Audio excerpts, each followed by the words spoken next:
आप देख रहे पीबीएन न्यूज, मैं हूं शब। मोदी सरनेम को लेकर राहुल गांधी इस वक्त कटघरे में खड़े हो गए हैं, जहां उनकी मुश्किलें दिन पर दिन बढ़ती ही जा रही हैं। वहीं इस बात को लेकर राहुल गांधी ने एक प्रेस कॉन्फ्रेंस की है। जी हां, आपको बता दें कि संसद सदस्य होने के बाद राहुल गांधी ने प्रेस कॉन्फ्रेंस की है। उन्होंने कहा है कि भारत के लोकतंत्र पर आक्रमण हो रहा है।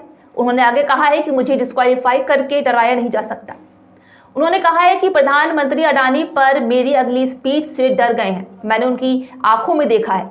जी हां, राहुल गांधी ने कहा है कि उनके पूछे गए सवाल अडानी को लेकर मोदी जी डर गए हैं, इसलिए पहले मुद्दे से ध्यान भटकाया जा रहा है और उसके बाद मुझे आयोग घोषित भी कर दिया गया।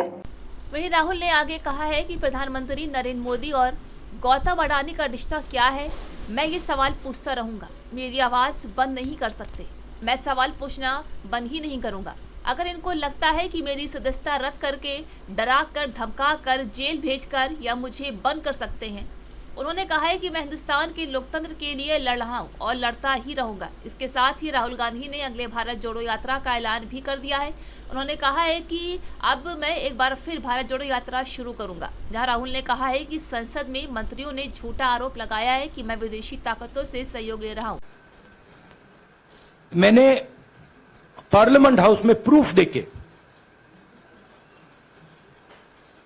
जो मीडिया रिपोर्ट से मैंने निकाला, अदानी जी और नरेंद्र मोदी जी के रिश्ते के बारे में डिटेल में बोला। रिश्ता नया नहीं है, रिश्ता पुराना है। जब नरेंद्र मोदी जी गुजरात के सीएम बने थे, तब से रिश्ता है और उसके बहुत सारे पब्लिक प्रूफ्स हैं। हवाई जहाज में मैंने फोटो दिखाई, नरेंद्र मोदी जी बड़े कंफर्ट में बैठे हुए थे अपने दोस्त, अपने मित्र के साथ। पार्लियामेंट में मैंने दिखाई, यह सवाल मैंने पूछा। फिर मेरी स्पीच को एक्सपंज किया गया। मैंने स्पीकर को डिटेल चिट्ठी लिखी, पॉइंट बाय पॉइंट, कि मैंने कहा कि एयरपोर्ट्स अदानी जी को रूल बदल के दिए गए हैं। ये लीजिए रूल की कॉपी, उसको बदला गया है। चिट्ठी लिखी, कोई फर्क नहीं पड़ा। फिर मेरे बारे में मंत्रियों ने पार्लियामेंट में झूठ बोला कि मैंने विदेशी ताकतों से मदद मांगी। मैंने ऐसी कोई बात नहीं की है। मैंने कहा स्पीकर से, मैंने जाके कहा, स्पीकर सर, पार्लियामेंट का नियम है कि अगर किसी मेंबर पर कोई एक्यूजेशन लगाता है तो उस मेंबर को जवाब देने का हक होता है। मैंने एक चिट्ठी लिखी, उस चिट्ठी का जवाब नहीं आया। दूसरी चिट्ठी लिखी, उस चिट्ठी का जवाब नहीं आया। फिर मैं स्पीकर के चेंबर में गया। मैंने स्पीकर सर से कहा, स्पीकर सर, यह कानून है, यह रूल है, इन्होंने झूठा आरोप लगाया है, मुझे आप बोलने क्यों नहीं दे रहे हैं। वहीं जब प्रेस कॉन्फ्रेंस में राहुल गांधी से सवाल किया गया कि वो माफी क्यों नहीं मांगते, तो राहुल गांधी ने कहा है कि मेरा नाम सावरकर नहीं है, मेरा नाम गांधी है, मैं किसी से माफी नहीं मांगता, मैं कांग्रेस नेता राहुल गांधी हूं। राहुल गांधी सोचता है मेरा नाम सावरकर नहीं है, मेरा नाम गांधी है। गांधी किसी से माफी नहीं मांगता। और मैंने कहा, पार्लियामेंट हाउस में कहा कि भैया मुझे बोलने दीजिए ना, एक बार तो बोलने दीजिए। 2 बार चिट्ठी लिखी, तीसरी बार मैं पर्सनली स्पीकर से जाके कहता हूं, स्पीकर सर प्लीज, आप डेमोक्रेसी के लोकतंत्र के आप प्रोटेक्टर हैं, मुझे बोलने दीजिए। मुझको आगे कहते हैं भैया मैं तो नहीं कर सकता। आप नहीं कर सकते तो कौन कर सकता है? शायद मुझे जाके मोदी जी से पूछना पड़े, वो तो करने नहीं देंगे। तो वहीं मानहानि केस में राहुल गांधी को झटके के बाद कांग्रेस के साथ ही पूरे विपक्षी खेमे ये तय करने में लगे हुए हैं कि अब अगला कदम क्या होगा। वहीं आज अखिलेश यादव ने कहा है कि राष्ट्रीय दलों ने हमेशा क्षेत्रीय दलों का अपमान किया है। जहां समाजवादी पार्टी के अध्यक्ष और यूपी के पूर्व सीएम अखिलेश यादव ने कहा है कि कांग्रेस को अब क्षेत्रीय दलों को आगे बढ़ाना चाहिए। पार्टी की जिम्मेदारी बनती है कि क्षेत्रीय पार्टियों को आगे करे और उनके साथ खड़े हो, जिससे भाजपा का मुकाबला किया जा सके। आपको बता दें कि अखिलेश यादव ने कहा है कि राष्ट्रीय दलों ने हमेशा क्षेत्रीय दलों का अपमान किया है। पहले ये कांग्रेस ने किया और अब भाजपा कर रही है।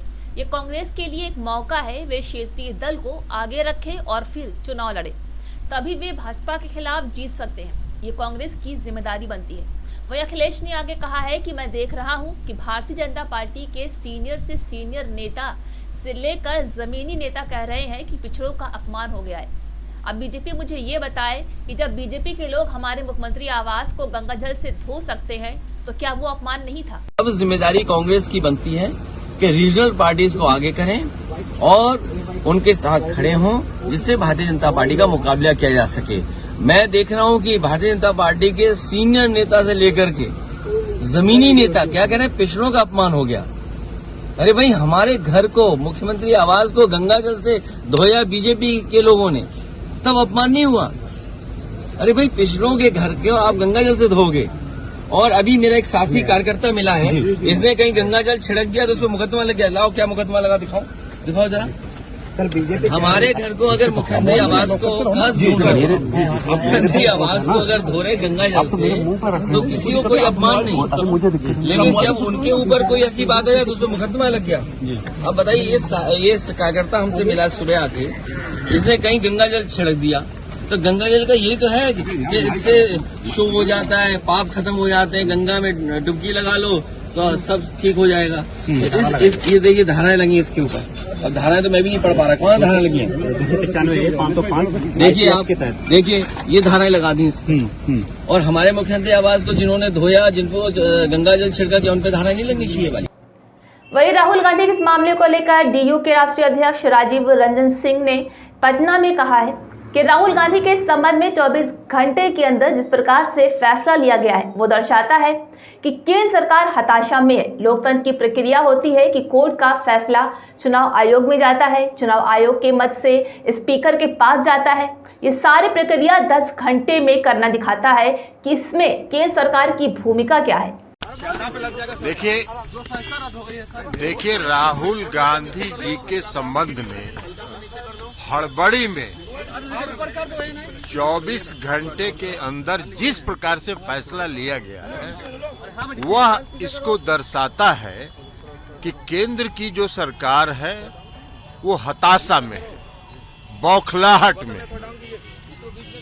और बौखलाहट में इस तरह की कार्रवाई की जाती है। आखिर लोकतंत्र है, उसकी कोई प्रक्रिया होती है। कोर्ट का जो फैसला होता है वो चुनाव आयोग जाता है, चुनाव आयोग के माध्यम से वो स्पीकर के यहाँ पहुँचता है, तब कोई फैसला होता है। अब ये 10 घंटा के अंदर सारी प्रक्रिया पूरी कर ली जाए तो इससे साफ झलक रहा है कि इसमें केंद्र सरकार की कहीं न कहीं भूमिका है, सक्रिय भूमिका है। और यह भूमिका जो निभाया है केंद्र सरकार ने वो बौखलाहट में निभाया है। वो हताश हो चुके हैं, जनता का जो उनसे विश्वास हट रहा है उसके कारण हताश है। लेकिन वो चिंता नहीं करें, इस देश की जनता बहुत सजग है, सब देख रही है। 2024 में एक एक उनके कदम का हिसाब लेगी। वही राहुल गांधी की बहन प्रियंका गांधी वाड्रा ने कहा है कि हमारी रगों में शहीदों का खून है जो इस देश के लिए बहा है। हम डट कर लड़ेंगे, हम डरने वाले नहीं हैं। उन्होंने कहा है कि अडानी के बारे में मोदी संबंध पर सरकार जवाब देना नहीं चाहती है।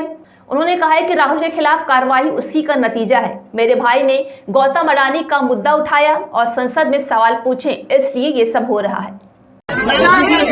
भाजपा के स्पोक्स पर्सन हो, चाहे मंत्री हो, चाहे उनके सांसद हो, चाहे प्रधानमंत्री खुद सुबह से शाम तक वो मेरे परिवार के बारे में, राहुल जी के बारे में, मेरे पिताजी के बारे में, मेरी माता जी के बारे में, इंदिरा जी के बारे में और पंडित जी नेहरू जी के बारे में कुछ न कुछ आलोचना करते रहते हैं। ये सिलसिला पुराना है, सब पूरा देश जानता है, पूरा देश देखता है। उनके खिलाफ किसी जज ने किसी 2 साल का सेंटेंस नहीं दिया, उनको डिस्क्वालीफाई नहीं किया। और मेरे भाई ने क्या किया? अडानी का मुद्दा उठाया। मेरे भाई ने अडानी का मुद्दा उठाया, सवाल पूछे संसद में, इसीलिए ये सब हुआ। क्योंकि जिस केस का स्टे कंप्लेनेंट ने खुद मांगा था, 1 साल से स्टे था, अडानी ने जो भाषण दिया मेरे भाई ने, उसके बाद अचानक उस कंप्लेन को रिकॉर्ड कर दिया।